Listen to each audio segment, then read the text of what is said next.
Maulana Azad primary high school व कनिष्ठ महाविद्यालय नांदुरा येथे गुणवंत विद्यार्थ्यांचा सत्कार संपन्न। मौलाना आझाद प्रायमरी हायस्कूल व कनिष्ठ महाविद्यालय तसेच माजिदी हायस्कूल नांदुराच्या वतीने शाळेच्या विद्यार्थ्यांनी नीट परीक्षेत उत्तीर्ण होऊन MBBS प्रवेशासाठी पात्र ठरले आहेत त्यांचा सत्कार करण्यात आला।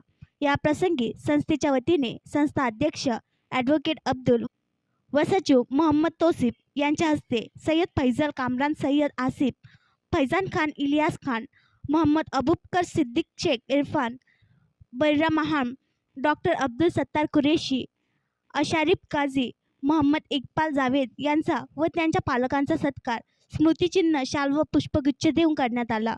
वर्ग 10वी मध्ये 94.80% गुण घेऊन मेरिट आलेल्या तहमीद मुनज्जा तस्लीम अहमद या विद्यार्थिनीचा व तिच्या पालकांचा सत्कारही या प्रसंगी करण्यात आला। सदर कार्यक्रमाचे अध्यक्ष ॲडव्होकेट अब्दुल रफीक व प्रमुख पाहुणे म्हणून मोहम्मद तौसिफ हे होते। या कार्यक्रमाला शाळेचे अनेक माजी विद्यार्थी, सर्व शिक्षक व शिक्षकेतर कर्मचारी, सर्व मुख्याध्यापक व पालक हजर होते। कार्यक्रमाचे सूत्रसंचालन अयाज अन्सारी सर यांनी केले तर आभार प्रदर्शन आसिफ पठाण सर यांनी केले। आणखी नवीन व्हिडिओ पाहण्यासाठी आमच्या देशमुख एक्सप्रेस न्यूज चॅनलला सबस्क्राईब करा, लाईक करा आणि शेअर करा।